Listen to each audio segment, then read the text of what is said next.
Thierry Courtadon, bonsoir. Merci d'être avec nous. C'est le dentelier. Mais mets-toi là, Thierry. Plus par là.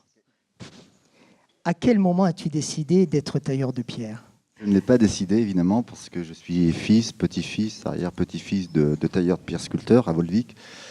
Donc j'ai baigné un petit peu dans cet univers depuis ma tendre enfance. Et c'était naturel? C'était normal? C'était complètement naturel. Je savais que je ne ferais pas autre chose. Donc après avoir fait mes études, j'ai pris en main l'atelier de mon père.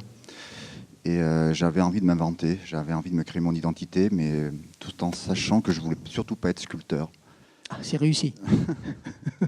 Parce qu'en fait, je crois que c'est quelque chose qu'on n'invente pas, on s'invente pas à travers la pierre, c'est-à-dire qu'il fallait que je prouve avec mes mains, avec mon imagination, que ce que j'allais faire allait peut-être être une sculpture, justement.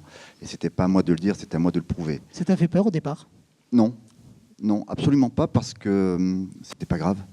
Si j'étais pas sculpteur, c'était pas grave. Je continuerais à faire des cheminées, des monuments funéraires comme mon père faisait, et c'était pas grave. C'est parce que ma sensibilité ne veut pas justement aller dans ce sens. Et alors, la première œuvre au sens où justement le prénom Thierry arrivait par rapport à la famille Courtadon, celle qui te symbolise à un moment donné?